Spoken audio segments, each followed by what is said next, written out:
man ci sama xam-xam ak ci sama gëstu man jàpp naa ne am na ci ñoo xamante ni c'est des proches d'un ex-ministre de la République. waaw ci liste bi. bien sûr ci liste bi te man loolu dafa tey sama xel et en plus de cela y a Birahim Seck là-bas man loolu aussi dafa gën a teer sama xel. J'ai dit que nag je ne doute pas vraiment de la moralité. Je ne doute pas de la moralité, je ne doute pas de la probité, de la droiture des gens qui sont là-bas parce que xaw ma leen mais man sama travail de journaliste. mën naa def sumay investigation après aboutir ci ay questions des interrogations parce que man je m'interroge sur le profil c'est-à-dire sur les critères de sélection qui ont abouti à ça. wax ma ne waruñu leen jël de wax ma waruñu jël de c'est-à-dire que ci li ñu sukkandiku. parce que aussi bu fekkee ne dañuy xëy ñu yaa Moussa ñu dévoiler le benn liste. ne la ñuy c'est appel à candidature la mais pour man jàpp naa ne c'est comme un président bu toog ba caag rek mu ne yow yaa Moussa nommé naa la fii Serigne Saliou nommé naa la fii diw nommé naa la fii. sëñ Saliou ndax cet ancien ministre là dafa nekk en connivence avec. parce que les membres de l'OFNAC sont nommés par le chef de l'État. Ils sont nommés par le chef de l'État. et que s'il y a des membres. waaw ci OFNAC bi. waaw. ñoo am acquaintance ak cet ancien premier ministre. En tout cas c'est des proches. xaw ma nag acquaintance mais c'est des proches d'un ancien ministre de la République. alors foofu lu xel war a xalaat. waaw mais on verra après la suite a donné tout ça. jamono ji toll. waaw moo tax ma ne la. après on va faire dinañ gën a pousser dans les investigations. ok parce que man je suis pas dans l'euphorie où les gens disent oui non parce que lu ñëw ngay xool dans cette liste là il y a une floraison de magistrats. man gisuma ci par exemple même des ñoo xam ne c'est des gens de la police yi nga xam ne seen xel dafa màcc en matière de criminalité financière. y en a au sein de la police ñoo xam ne nii dañu xarañ au niveau de la police de la gendarmerie ñoo xam ne seen xel dafa xarañ ci lutte contre la criminalité financière. mais il y a une flopée de waxuma ne magistrats yi waruñu fa nekk de mais je dis que y a une floraison de magistrats et puis il y a une floraison aussi des professeurs de droit. parce que soo xoolee presque les composantes c'est les magistrats ak des gens je crois des professeurs de droit. alors que en matière de lutte contre la corruption man je crois que am na ci ñoo xamante ni tey ils sont aguerris en la matière et pourtant gis ñu bon est-ce que ils ont candidaté aussi c'est un problème bon c'est des questions qu'il faut se poser est-ce qu'ils ont candidaté. Exactement. Est-ce que certains ont candidaté ñu recalé leen bof waaw on verra. cela va de soi. waaw mais man de vraiment je suis pas très enthousiaste par rapport à cette liste. je ne leur nie nag aucune compétence mu ne amuñu compétence amuñu probité amuñu kii mais nag j'ai le droit de m'interroger et j'ai le droit aussi de voir ñi nga xamante ne ils ont des proximités par rapport à telle ou telle personne de la République. voilà. internaute bi di ma bëgg a laaj ancien premier ministre boobu kañ la. ancien. j'ai dit un ancien ministre pas un ancien premier ministre. un ancien ministre voilà donc am na ñi seen xel bëgg a njort kañ la war a doon alors sëñ Saliou. dañuy jéem a avancer fi mu ne nii nag damay bëgg a dugg ak yow ci justice ci wàllu yoon. parce que defe naa bientôt le 7 décembre. jàppoon nañ ko 28 29 ba finalement ñu retenir la date du 7 décembre pour ñu def une commémoration. victimes yi ak martyrs yi. xew-xew yi fi amoon diggante 2021. ak 2024. ndax sëñ Saliou am na lenn ci askan wi seen xol neexul. ndax xalaatuñu woon ni daanaka dinañ dugg ñaari at. te duñu situer les responsabilités ci xew-xew yooyu fi amoon. te gis nga ni entre temps.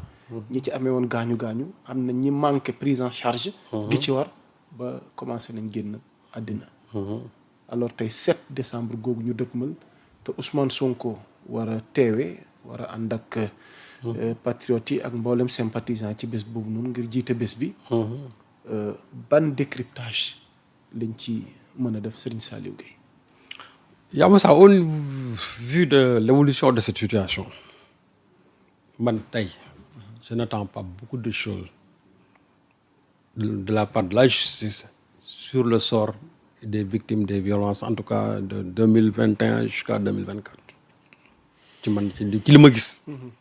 parce que lii ma gis ni muy doxee nii booba léegi j'ai comme l'impression que il n'y a pas vraiment cette volonté de vouloir rendre justice aux martyrs. président bi dafa am loo xam dafa ko waxoon bi ñuy célébrer Thiaroye 44 je crois l'année dernière il faut rendre justice aux martyrs de Thiaroye 44, mais aussi il faut rendre justice aux martyrs des années 2021 jusqu'à 2024. Bii c'est beaucoup plus frais. Xam nga bële ça mène il faut beaucoup d'investigation def ay fouilles archéologiques ñu ngi ci loolu on les encourage pour qu'on puisse connaître la vérité sur le massacre de Thiaroye. Mais il faut aussi connaître la vérité sur le massacre aussi du régime de Macky Sall. Xam nga beneen Thiaroye bii moom c'est le massacre du régime de Macky Sall. Il faut qu'on puisse connaître la vérité sur ce massacre-là. Parce qu'on a massacré des Sénégalais ici. Hein. Parce que quand je dis massacre, moi, c'est-à-dire que des gens qui ont été dër ci oto des ñoo xam ne dañu leen dóor ay bal ñu wadd ça c'est des massacres. Léegi nag loolu man jàpp naa ne lu ñu war a leeral la mais boobu ba léegi ça traîne tey da ngay dégg ñu ne woo nañ kii et cetera d'ailleurs boo gisee sax comment ça fonctionne au niveau même de la justice bon on a comme l'impression que quelque part am na ñoo xam ne bëgguñu dëgg gi fës. Qui a aujourd'hui intérêt à vouloir bloquer la vérité, c'est-à-dire la lumière sur les morts de ces années-là? Qui a intérêt? En tout cas du famille victime yi du aussi ñi nga xamante ne ñoom ñoo féetewoon ak ñoom muy waa Pastef yi. Donc kan moo ci am intérêt? Et je crois que en la matière, comme ni ko Sonko waxee woon, on ne va pas rentrer dans le travail de la justice. Mais nag la justice est rendue au nom du peuple. ñun am nañ sañ-sañ ñu ne justice bi. Il faut accélérer la cadence vraiment de ce côté-là. Seen liggéey métti na trop.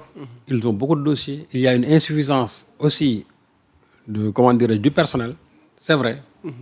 Mais aussi il faut une certaine célérité dans le traitement des dossiers, surtout concernant les massacres du régime de Macky Sall. Parce que actuellement nii situation bi ñuy traversé mooy. ñi nga xamante ne ñoom ñoo loru ci mbir yi seen famille yi surtout mais ils commencent à désespérer koo ci waxal tey ñoom dañuy jàpp ne on ne va pas rendre justice à ces gens-là. Alors que ils sont battus pour que situation bi am tey gis nga président Diomaye su egsee fii mu egsi mais c'est grâce au sang versé de ces gens-là ak ñeneen ñi nga xam ne ils étaient sur le terrain jële ci ay gaañu ak ñi nga xam ne dañ leen jàppoon. loolu ñoo indi situation bi tey. ba président Diomaye Faye. Donc ñooñu dañu war a def de sorte qu'il faut le rendre justice. Mais man ci li ma gis nii comment ça traîne man jàpp naa ne. man de amatuma yaakaar ni dinañ leen rendre justice. ba kañ déjà on va faire 2 ans. de gouvernance booba ce serait un scandale. waaw mais moom laa la wax c'est-à-dire que actuellement nii mais yaa Moussa est-ce que réellement les choses waaw mais le problème qui se pose est-ce que aujourd'hui les choses bougent déedéet des fois nga dégg kenn ne bon woon nañ ma déglu nañ ma après c'est fini mais les choses ne bougent pas alors que man gis nga li ma jàppoon et c'est là où je partage vraiment le point de vue pertinent de Mame Adama Gueye en matière de reddition des comptes parce que lii aussi reddition des comptes la il faut que les gens rendent compte. Donc man jàpp naa ne en matière de reddition des comptes bu ñu ñëwee li ñu war def mooy les dossiers prioritaires on les classe c'est-à-dire ñu ne lii mooy li nga xamante moom prioritaire et parmi les dossiers prioritaires mais les martyrs dañ ci bokk les personnes qui ont été massacrées par Macky Sall ñooñu dañ ci bokk. Moi je pense que le premier dossier judiciaire bu ñu war a mën a tijji mooy bii. Mais aujourd'hui, j'ai l'impression que, bon, on préfère d'autres dossiers, à la longue, ça finit tout simplement par un bracelet électronique ou bien finalement, ça finit par, bon, nous libérer les gens plutôt que vraiment d'activer les vrais dossiers, les Sénégalais qui les ont. Côté bob mom, mandé, amatuma ci yakar. Parce que li waral chaque fois muy am manifestation yi, mais c'est parce que les choses ne bougent pas.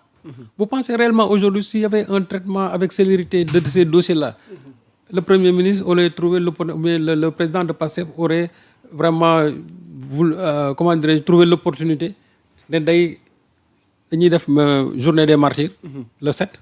kon soxlawuñ ko. bu fekkoon ne affaire yaa ngi doon bouger kon soxlawuñ ko mais bu ñuy def journée des martyrs c'est parce que dañu bëgg encore gësam régime bi dañu la bëgg a gësam pour wax leen ne. mais gestu leen ñi nga xam ne ñoo dewoon ci manifestation yi. parce que boobu ba léegi waxuñu seen i mbir.